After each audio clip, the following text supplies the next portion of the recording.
आपका स्वागत है टारगेट सरकारी नौकरी यूट्यूब चैनल पर। मैं हर्षाद अली। चाइल्ड डेवलपमेंट यानी बाल विकास की आज हमारी दूसरी क्लास है, जिसमें आज हम डिस्कस करेंगे और बहुत ही बेसिक से समझेंगे कि बाल विकास यानी कि चाइल्ड डेवलपमेंट होता क्या है। एक बच्चा और उस बच्चे के चारों ओर पाए जाने वाला जो वातावरण है, उस वातावरण का बच्चे के विकास में, बालक के विकास में क्या योगदान होता है। दूसरा, जो माता पिता के कुछ गुण बच्चों में ट्रांसफर होते हैं, जिसे हम वंशानुक्रम कहते हैं या हेरिडिटी कहते हैं, उस वंशानुक्रम का बच्चे के विकास यानी बालक के विकास में क्या योगदान होता है। आज के हमारे दोनों टॉपिक यही हैं और इनसे क्वेश्चंस भी पूछे जाते हैं। चलिए, तो हमारी जो जिम्मेदारी है वो शुरू हो गई है। अब आपकी जिम्मेदारी है इस कोर्स को आगे लेके जाना है, नहीं लेके जाना। तो वीडियो को अभी लाइक कीजिए और इसको शेयर भी करिएगा। शुरुआत करते हैं। आपको दिमाग पर ज़रा सा भी वजन या ज़रा सा भी जोर देने की ज़रूरत नहीं है। जितना इन वीडियोस मेन लेक्चर्स में आपको बताया जा रहा है उतना ध्यान से सुन लीजिए। सब काम का है आपके, बहुत आसानी से विषय समझ में आ जाएगा आपको। स्टार्ट करते हैं। पहले हम समझेंगे बिल्कुल शुरू से कि बाल विकास की शुरुआत यानी सबसे पहले एक बालक, एक बच्चे के बारे में किसने सोचना शुरू किया। तो एक व्यक्ति थे, जर्मनी के एक विद्वान थे, एक दार्शनिक थे, एक शिक्षा शास्त्री थे, कोमेनियस। छोटे बच्चों के लिए, बालकों के लिए सबसे पहले कोमेनियस ने 6 वर्ष तक के बच्चों के लिए सबसे पहला अपना जो काम किया था शिक्षा के क्षेत्र में, वो था एक इन्होंने विद्यालय स्थापित किया था।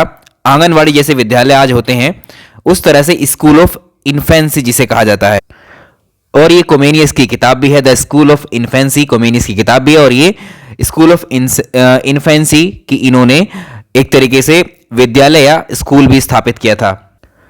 आजकल आप देखते होंगे घरों में, जैसे बच्चे जब पढ़ने नहीं आते हैं, इतने छोटे होते हैं, उनको स्कूल नहीं भेजा जाता है, तो कुछ पेरेंट्स क्या करते हैं, उनको बुक्स ला करके दे देते हैं, ऐसी किताबें जिसमें चित्र बने होते हैं, पिक्चर्स होती हैं, है ना। पिक्चर्स के सामने लेटर्स भी लिखे रहते हैं, जैसे इंग्लिश के अल्फ़ाबेट होते हैं, एप्पल के आगे ए बना होता है, या फिर अगर हिंदी वर्णमाला के वो अक्षर हैं तो उसमें अनार के आगे छोटा आ बना होता है। इस तरह से जो पिक्चर वाली किताब है, जो चित्रों वाली किताबें हैं, जो पुस्तकें हैं, आज हम अपने बच्चों को देते हैं। और स्कूलों में भी जब शुरुआत से बच्चा पढ़ना शुरू करता है, प्राइमरी स्कूल में जाता है, एंट्री लेता है, वो जब उसका एडमिशन होता है तो उसको ऐसी ही किताबें मिलती हैं। तो इस तरह की जो चित्रित पुस्तकें हैं, जो पिक्चर्स वाली जो किताबें हैं, उनका चलन भी इन्होंने ही शुरू किया था, कोमेनियस ने। तो इन चित्रित पुस्तकों की जब शुरुआत हुई तो बालकों को सिखाना एक तरीके से थोड़ा आसान हो गया। और एक बहुत क्रिएटिव तरीका है ये, जो आज भी फॉलो किया जा रहा है। आज भी आप देखते होंगे बच्चों को सबसे पहले यही किताबें दी जाती हैं। स्कूलों में भी इस तरह की ही बुक्स होती हैं, उनमें पिक्चर्स बने होते हैं, फिर उन पिक्चर्स के माध्यम से उन लेटर्स को शो किया जाता है, या समझाया जाता है, बताया जाता है। ए फॉर एप्पल, कुछ इस तरह से आप पढ़ाते होंगे या सुना होगा आपने। तो बच्चों की शिक्षा को लेकर जो जागृति, जो एक तरीके से अवेयरनेस आई थी, वो कोमेनियस के कार्यों को लेकर के आई थी। लेकिन यहां तक अभी बाल विकास का कोई जिक्र नहीं हुआ है। केवल बालकों की शिक्षा के लिए कोमेनियस ने 6 वर्ष तक के बच्चों के लिए स्कूल ऑफ इन्फेंसी की स्थापना की, एक विद्यालय का एक तरीके से स्थापना की थी। और जो चित्रित पुस्तकें थी बच्चों को सिखाने के लिए, पढ़ाने के लिए, उन चित्रित पुस्तकों को भी ये कॉन्सेप्ट यही लेकर के आए थे। इसके बाद में अगर हम बात करें, जर्मनी के एक और विद्वान हुए पेस्टोलॉजी। पेस्टोलॉजी ऐसे पहले विद्वान हुए जिन्होंने बालक के विकास को लेकर बात करी। भाई, कोमेनियस ने क्या किया था?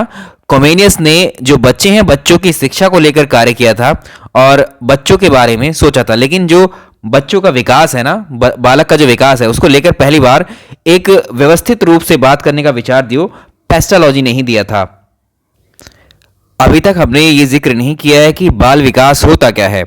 अभी हम ये देख रहे हैं कि इस बाल विकास किस किस ने समझा है, या किस किस विद्वान ने अपने विचार दिए हैं। तो पेस्टोलॉजी ने ऐसा क्या समझा कि एक बाल विकास या फिर एक बच्चे के विकास को उन्होंने किस तरह से समझा और बाद में समझाया। एक्चुअली जो पेस्टोलॉजी थे, इनका एक बेटा था, एक पुत्र था इनका, जिसकी उम्र 3 साल थी। 3.5 वर्षीय एक पुत्र था इनका। जब उस बच्चे का जन्म इनके घर में हुआ, उस बच्चे के जन्म से लेकर के जब तक वो 3.5 वर्ष का हुआ, तब तक उसमें निरंतर दिन ब दिन क्या बदलाव आए, उसके बिहेवियर में, उस बच्चे के व्यवहार में क्या क्या परिवर्तन आए, क्या क्या बदलाव आए, ये सब कुछ कुछ दिन के गैप पर चेक किया गया पेस्टोलॉजी के द्वारा। यानी इन्होंने अपने बच्चे की बायोग्राफी लिखी और उस बच्चे के जन्म से लेकर 3.5 वर्ष तक का जब तक वो हुआ, कौन कौन से व्यवहार उस बालक के साथ हुए, कौन से व्यवहार के आधार पर बालक ने प्रोग्रेस की, 3.5 वर्ष का होने तक उसमें क्या क्या परिवर्तन हुए। तो पेस्टोलॉजी ने जो ये कार्य किया है, इसकी वजह से आज जो बाल विकास है या बाल मनोविज्ञान से संबंधित एक नई विचारधारा को जो है यहां से बल मिला। तो हम क्या कहेंगे, बाल विकास का जो कॉन्सेप्ट शुरुआत किसने की, बताया किसने, जो शुरुआत करता है वही उसका जनक भी माना जाता है। तो बाल मनोविज्ञान या बाल विकास को लेकर आज हम जितना भी पढ़ते हैं उसका सूत्रपात, उसका सूत्र बनाने का जो श्रेय है वो पेस्टोलॉजी को मिलता है। तो एक सवाल आता है कि बाल मनोविज्ञान का जनक किसको माना गया है, आंसर इज पेस्टोलॉजी। और 3.5 वर्ष तक के अपने इस 3.5 साल के बच्चे पर जो उसकी बायोग्राफी लिखी थी अपने बच्चे की, इस बायोग्राफी का नाम दिया था इन्होंने बेबी बायोग्राफी। तो पेस्टोलॉजी ने 1774 ईस्वी में अपने 3.5 वर्षीय पुत्र का अध्ययन किया है, उसके बिहेवियर का अध्ययन किया है, कैसे कैसे चेंजेस हुए उसके व्यवहार में, और उसके विकास को समझते हुए एक किताब लिखी बेबी बायोग्राफी। तब हम क्या कह सकते हैं यहां से, सबसे पहले बालक के विकास को लेकर के जो विचार पेस्टोलॉजी के द्वारा बेबी बायोग्राफी में लिखे गए थे, ये इस किताब के माध्यम से आगे बढ़े और इसी के फलस्वरूप जो है बाल मनोविज्ञान का जन्म हुआ। इसलिए पेस्टोलॉजी को बाल मनोविज्ञान का जनक माना जाता है। पेस्टोलॉजी का विचार यह था कि जब एक बालक का जन्म होता है, बालक के जन्म के बाद ही उसका विकास शुरू होता है या विकास उसका होता है। लेकिन इसके बाद एक और नई विचारधारा, एक नया कॉन्सेप्ट आया कि बालक का जो विकास है, बच्चे का जो विकास है, वो केवल जन्म के बाद नहीं होता है शुरू, वो बालक का विकास तो मां के गर्भकाल से ही शुरू हो जाता है। और इस विचारधारा को दिया किसने था, श्रीमती हरलॉक ने दिया था। तो यहां पर दो चीजें हमें अब निकल करके आ रही हैं, एक तो बाल विकास क्या होता है, दूसरा बाल मनोविज्ञान क्या है। तो किसे हम बाल विकास कहेंगे, किसको ही हम बाल मनोविज्ञान कहेंगे। देखिए, किसी भी बच्चे का जब जन्म होता है, किसी बालक के जन्म के बाद की जो विकास की अवस्थाओं की जब हम बात करते हैं तो वो बाल मनोविज्ञान कहलाएगा। मतलब किसी बच्चे का जन्म,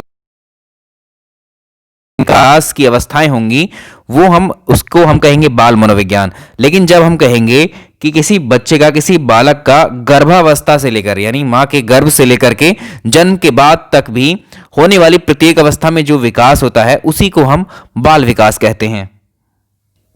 और सिंपल कर देते हैं, जब हम किसी बालक के विकास का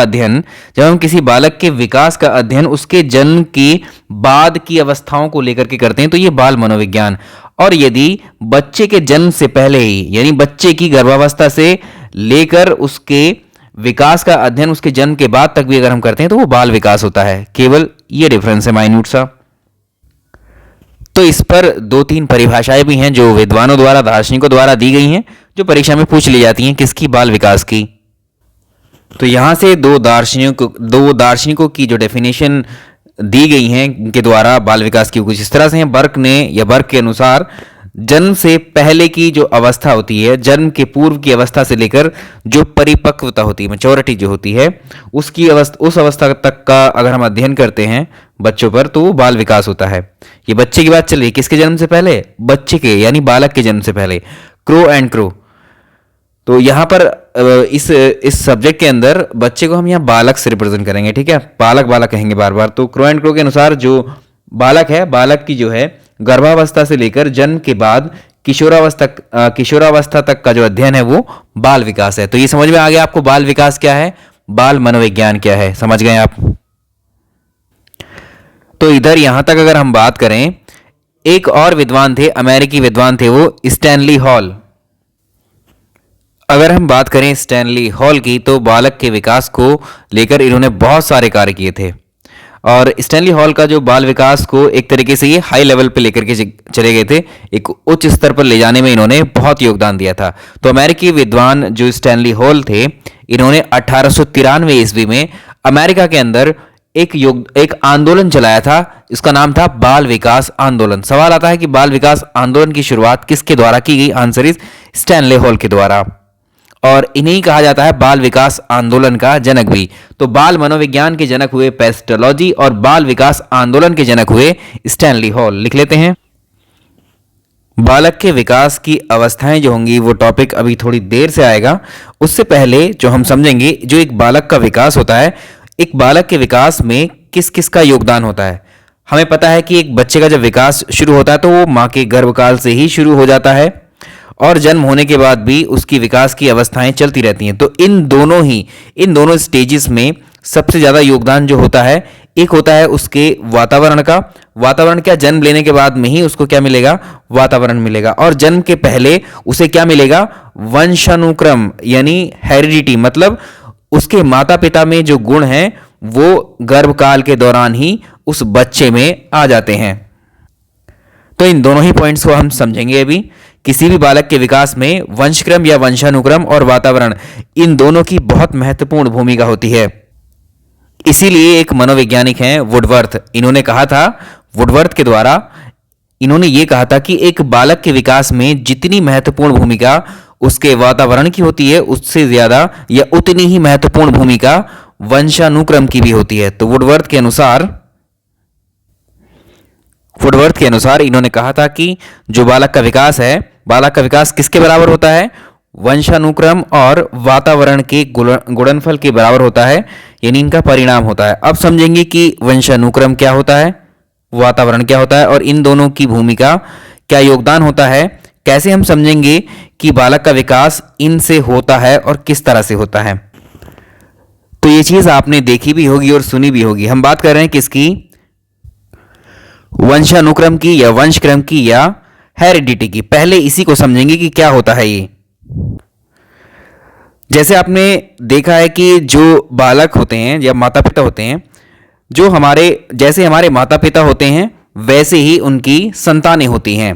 नहीं, जैसे जैसे हमारे माता पिता हैं, उनका हाव भाव, उनका स्वभाव, उनका नेचर या उनका आप फिजिकल अपीयरेंस देखिए, अगर वो हट्टे कट्टे हैं, हेल्दी हैं, तो जाहिर है कि उनकी संतानें भी उसी तरह की होंगी लगभग, है ना। अगर माता पिता का जो व्यवहार है वो बहुत अच्छा है तो जाहिर है उन बच्चों का व्यवहार भी वैसा ही होगा। यानी हम ये कहते हैं कि बालक को जो है अपने माता पिता के द्वारा बहुत सारे गुण मिलते हैं। लेकिन ऐसा भी होता है कई बार, कभी कभी होते हैं कि बुद्धिमान माता पिता होते हैं और उनकी जो संतानें होती हैं वो मूर्ख होती हैं। कुछ इस तरह से भी है ना। जैसे अनपढ़ माता पिता होते हैं, उनकी संतानें जो हैं कैसी हो सकती हैं, बुद्धिमान हो जाती हैं। तो ऐसे एक्सेप्शन भी, ऐसे अपवाद भी देखने को मिलते हैं। तो वंश क्रम या वंशानुक्रम क्या होता है, इसको समझेंगे। माता पिता जो होते हैं हमारे, किसी के भी, एक बालक के माता पिता, या आप सिंपली ऐसे कहिए, माता पिता से संतानों में जो गुण ट्रांसफर होते हैं या स्थानांतरित होते हैं, माता पिता के गुण जो संतानों में स्थानांतरित होते हैं या आगमन होता है, उसे ही हम क्या कहते हैं, वंशक्रम या हेरिडिटी कहते हैं। जैसे माता पिता के संयोग से क्या होगा, संतानों का जन्म होगा और जो संतानें होंगी आगे उन संतानों से भी दूसरी संतानों का जन्म होगा। आगे ये पीढ़ी दर पीढ़ी चलता रहेगा ये क्रम इसी तरह। और इसी तरह से जो माता पिता थे उनके गुणों का आगमन, उनके गुणों का जो ट्रांसफर है, स्थानांतरण है, वो एक पीढ़ी से दूसरी पीढ़ी होता रहेगा। इसे ही हम बोलते हैं वंशक्रम या वंशानुक्रम या हेरिडिटी। समझ आ गया होगा। अब ऐसा भी है इसमें कि बच्चे के अंदर जो गुण ट्रांसफर होते हैं वो उसके माता पिता के साथ साथ हो सकता है उसके माता पिता से पहले जो उसके पूर्वज रहे हों उनके भी शारीरिक और मानसिक गुण ट्रांसफर होते हैं, ये भी याद रखिएगा। तो इसे ही हम क्या बोलते हैं, अनुवांशिकता भी कहते हैं इसको, हेरिडिटी भी कहते हैं इसको। और ये जो गुणों का जो ट्रांसफर होता है, इसको आप जानते हैं, जो बालक है, बालक को अपने माता पिता और उसके पूर्वजों द्वारा जो जितनी भी शारीरिक और मानसिक जो गुण होंगे वो गर्भाधान के समय से ही जो है, जब स्पर्म और ओवम का मिलन होता है उस समय से ही जो है हेरिडिटी यानी वंशानुक्रम की शुरुआत हो जाती है। उसी समय से जो है माता पिता की जो गुण है वो संतानों में ट्रांसफर हो जाते हैं। अगर हम बात करें जो मानव की कोशिका होती है, हम जानते हैं जो हमारा शरीर है, जो मानव का, मनुष्य का जो शरीर है वो कोशिकाओं से मिलकर के बना होता है। और एक मानव कोशिका के अंदर कितने क्रोमोसोम्स पाए जाते हैं, ये क्वेश्चन पूछा हुआ है। एक मानव कोशिका में कितने गुणसूत्र पाए जाते हैं, आप जानते हैं 46। यही वो गुणसूत्र होते हैं जो माता पिता से संतानों में स्थानांतरित होते हैं और एक नई लाइफ का फॉर्मेशन करते हैं। अगर हम माता की बात करें तो माता के 23 जो 23 गुणसूत्र हैं, जो 23 क्रोमोसोम हैं, माता की तरफ से 23 क्रोमोसोम 23 गुणसूत्र आते हैं, और जो पिता है पिता की तरफ से भी 23 गुणसूत्र आते हैं। तो माता की तरफ से जो 23 गुणसूत्र आते हैं इन्हें बोलते हैं हम अर्धजनन कोश, ये भी अर्धजनन कोश। और जब ये दोनों माता और पिता की तरफ से आधी आधी अर्धकोश आती हैं, आधी आधी कोशिकाएं आती हैं, और जब इनका संयोग होता है तो एक कंप्लीट कोशिका का निर्माण होता है, जिसे हम क्या बोलते हैं, जाइगोट बोलते हैं। ठीक है, इसमें होते हैं 46 क्रोमोसोम, और इसी एक कंप्लीट कोशिका से हमारे जीवन की शुरुआत होती है। तो सबसे पहले माता पिता की ओर से आने वाले 23 जो गुणसूत्र हैं, 23 जो क्रोमोसोम हैं, ये जो है एक तरीके से जनन कोश के अंदर एक संयुक्त कोश यानी एक जाइगोट का निर्माण करते हैं, और इसी जाइगोट से हमारे जीवन की शुरुआत होती है एक कोशिका के रूप में। तो ये क्या है, कोशिका है। तो अब हम बात करेंगे जो हमारी बॉडी है, जो हमारा शरीर है, मानव का जो शरीर है और उसका जो जेंडर है, मानव का शरीर और उसका जो लिंग है, उसके निर्धारण में ये कैसे भूमिका निभाता है। चलिए, अभी अभी हमने देखा है, अब हम बात करेंगे इसकी। मानव शरीर और जो लिंग निर्धारण होता है एक मनुष्य का, उसमें वंशानुक्रम की क्या भूमिका होती है। जैसे माता की तरफ से आप जानते हैं 23 गुणसूत्र आते हैं। अगर हम बात करें माता की तरफ से 23 गुणसूत्र, पिता की तरफ से 23 गुणसूत्र आते हैं। अगर इन गुणसूत्रों की क्रोमोसोम की हम बात करें तो इसमें 22 तरह के जो गुणसूत्र हैं वो एक जैसे होते हैं, और दूसरा एक गुणसूत्र अलग प्रकार का होता है। अगर इन दोनों को देखें, जब ये संयोग होगा इन गुणसूत्रों का, क्रोमोसोम का, इन दोनों से मिलकर, यानी 22 44 जो गुणसूत्र होंगे, ये क्या करेंगे, हमारे शरीर का निर्माण करेंगे, हमारा बॉडी फॉर्मेशन में हेल्प करेंगे, यही निर्माण करेंगे हमारे शरीर। तो ये याद रखिएगा, जो 44 गुणसूत्र मिलेंगे, ये 44 गुणसूत्र मिलकर हमारे शरीर का निर्माण करेंगे, और एक एक यानी 2 गुणसूत्र मिलकर ये हमारे जेंडर का फॉर्मेशन करेंगे कि वो बालक होगा या बालिका। यानी जो एक जैसे क्रोमोसोम थे, ये 22 क्रोमोसोम मिलकर कुल 44 हुए, और ये 44 ने हमारा शरीर का निर्माण कर लिया, और ये एक एक मिलकर 2 हुए, इन्होंने हमारे लिंग का निर्धारण कर लिया। तो माता पिता की तरफ से जो 22 गुणसूत्र आए थे और मिलकर के कितने हुए थे, 44, ये कहलाते हैं काय गुणसूत्र। तो एक मानव कोशिका में कितने काय गुणसूत्र होंगे, 44। अब बात करेंगे कि बालक बालिका का जो है निर्धारण किस तरह से होता है। चलिए, हम बात करेंगे यहां पर एक एक गुणसूत्र के द्वारा लिंग का निर्धारण कैसे होता है, बालक का जन्म कैसे होता है और बालिका का जन्म। जैसे माता है, माता के अंदर जो पाए जाने वाले गुणसूत्र होते हैं उनको आप जानते हैं, वो XX प्रकार के होंगे, और जो पिता के अंदर गुणसूत्र पाए जाते हैं वो XY प्रकार के होते हैं। ठीक है, तो माता के X जो गुणसूत्र हैं, चाहे माता के देखो, ये जो माता के अंदर है इसमें केवल X और X ही गुणसूत्र पाए जाते हैं। तो ये भी खास बात है, जो X गुणसूत्र हैं ये अगर माता के अंदर हो चाहे पिता के अंदर, ये लंबे होते हैं। ठीक है, इनका साइज लंबा होता है। और जो पिता में Y गुणसूत्र जो पाया जाता है, केवल पिता में ही पाया जाता है, ये छोटा होता है आकार में। चलिए, मान लीजिए यहां से आपको एक X गुणसूत्र आया माता की ओर से, और पिता की ओर से भी एक X गुणसूत्र आया। दोनों गुणसूत्र आए, दोनों मिलकर के क्या हुए, XX इन्होंने फॉर्म किया। आप जानते हैं XX गुणसूत्र वो किसका है, फीमेल का है, यानी यहां पर अब बालिका के लिए होगा ये, या फीमेल। अगर मान लीजिए अगला एग्जाम्पल लें, यहां से एक गुणसूत्र X माता की तरफ से आया और दूसरा गुणसूत्र Y ये पिता की तरफ से आया, तो अब क्या बनेगा, XY, यानी ये बालक। तो यहां बालक का जन्म होगा इस तरह से। तो याद रखेंगे, माता पिता के संयोग से हमारे जीवन की शुरुआत होती है। दोनों ओर से आने वाले जो XX गुणसूत्र हैं, जो XX गुणसूत्र हैं, ये बालिका का निर्माण करते हैं एक तरीके से, और XY जो है बालक के रूप में लिंग का निर्धारण या निर्माण करते हैं।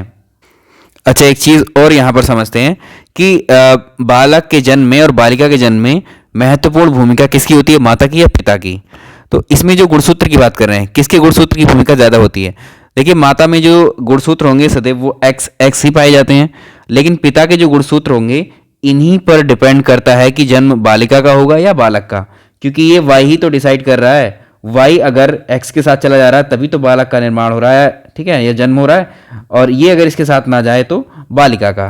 तो ये डिसाइडिंग फैक्टर किसके गुणसूत्रों में होता है, पिता के गुणसूत्रों में। चलिए अगर हम बात करते हैं, चलो एक बच्चे का, एक बालक एक बालिका का जन्म हो जाता है। अब इसका वंशक्रम ये हो गया, वंशक्रम समझ में आ गया, आपको भी क्लियर हो गया यहाँ तक। अब इस वंशक्रम का जो योगदान है और कहाँ कहाँ पर होता है, एक बच्चे ने जन्म ले लिया, बालक या बालिका ने, ठीक है।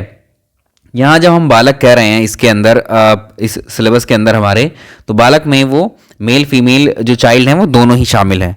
तो देखिए वंशक्रम की जो भूमिका है, जो हमारी मानसिकता होती है ना, हमारी मेंटेलिटी, उसके निर्माण में अहम भूमिका होती है इस वंशक्रम की, इस हेरिडिटी की। कैसे, जैसे जो हमारी सोच है, जो आज मानसिकता है, उसमें वंशक्रम एक अहम रोल निभाता है। जैसे हमारे माता पिता सोचते होंगे, जैसे उनकी मेंटेलिटी है, ठीक उसी प्रकार से प्रभावित होती है उनकी संतानों की मेंटेलिटी भी। यानी माता पिता की मानसिकता के अकॉर्डिंग ही संतानों की मानसिकता भी बन जाती है, ठीक है। अब बात करते हैं, ये एक किस में रोल प्ले कर रही है, मानसिकता में, कौन, वंशानुक्रम।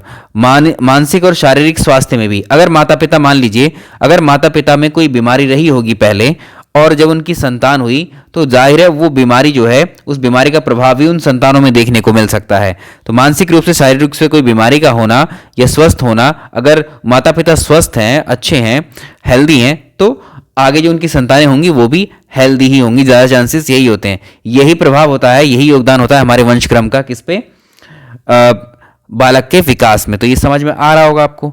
शरीर की जो संरचना है, रंग रूप है, कद काठी है, जैसे जो पेरेंट्स होते हैं, माता पिता की जो, कभी कभी आपने देखा होगा बच्चे बिल्कुल कोई भी देखकर पहचान लेगा कि ये आपका बेटा है, बिल्कुल आप पर ही गया है ना, ये आपकी बच्ची है, बिल्कुल आप माँ पर गई है, नानी पर गई है, कुछ इस तरह से हम सुनने को मिलता है। तो ये क्या होता है, जो हमारा ढांचा है, शरीर का स्ट्रक्चर है, जो रंग रूप है, वो भी क्या है, ये एक तरीके से जितने भी पढ़ रहे हैं ये गुण ही है। शारीरिक स्वास्थ्य, मानसिक स्वास्थ्य या मानसिकता, ये हमने पढ़ी, ये गुण है, ये ट्रांसफर हुए किसमें, संतानों में हुए। ये क्या कहलाया, इनका ट्रांसफर होना, हेरिडिटी कहलाया, ठीक है। तो हमारे माता पिता की जैसे हमारी संरचना होना, शक्ल होना, ठीक है, एक जैसी लगना, तो ये क्या है, एक तरीके से ये वंशानुक्रम में जो है गुण ट्रांसफर होने को ही बोलते हैं हम। कभी कभी अपवाद भी होता है, माता पिता जैसे गोरे होते हैं या संतानें कुछ काली हो जाती हैं, तो एक्सेप्शन भी होते हैं, ऐसा कुछ नहीं है। हमारे माता पिता का विकास जो है, हमारे माता पिता का विकास अगर बहुत आसानी से हुआ है, शीघ्रता से हुआ है, या मान लीजिए विकास बहुत तेजी से हुआ है पेरेंट्स का, उनके अंदर जल्दी मैच्योरिटी आई है, तो यही परिपक्वता संतानों में भी जल्दी ही आएगी, ठीक है। तो ये हैं जो इफेक्ट करते हैं एक तरीके से, जो हमारा वंशक्रम है, ये कैसे इफेक्ट करता है एक बालक के विकास को। तो यहाँ तक आई होप समझ में आ गया होगा आपको। अगला जो हम डिस्कस करेंगे वो वातावरण का प्रभाव को डिस्कस करेंगे। वातावरण या इन्वायरमेंट क्या होता है, हमने बताया है, किसी भी जीवधारी के या किसी भी वस्तु के चारों ओर, किसी भी जीवधारी के चारों ओर में फैली हुई या बिखरी हुई या उपस्थित सारी चीज़ें इन्वायरमेंट कहलाती हैं, वातावरण कहलाती हैं, जो उस जीव को प्रभावित करती हैं या वो जीव जिन्हें प्रभावित करता है, ठीक है। अगले वीडियो में समझेंगे, कि लेक्चर में समझेंगे। वीडियो पसंद आया है तो लाइक कीजिएगा, और साथ ही यहाँ पर अभी हम दूसरे फैकल्टीज़ की भी क्लासेस शुरू करने वाले हैं 1 से 2 दिन के अंदर, ये भी आपको बता दिया जाएगा, और लाइव क्लासेस आने की भी कोशिश अब रहेगी आपके लिए। तो आप में से कौन कौन चाहता है कि मेरी लाइव क्लासेस हो यहाँ पर, बाकी अदर टीचर्स की लाइव क्लासेस पहले होंगी। अगर आप मेरी लाइव क्लासेस के लिए चाहते हैं तो ज़रा बताएं, एक हम पोल करेंगे, उसमें बताना आप कि कौन कौन चाहता है कि मेरी लाइव क्लासेस यहाँ पर हो। इस वीडियो में इतना ही, thank you so much. Application download कर लीजिएगा टारगेट सरकारी नौकरी का, उसमें जो CTP का कोर्स है उसको आप एनरोल कर लीजिए। Thank you.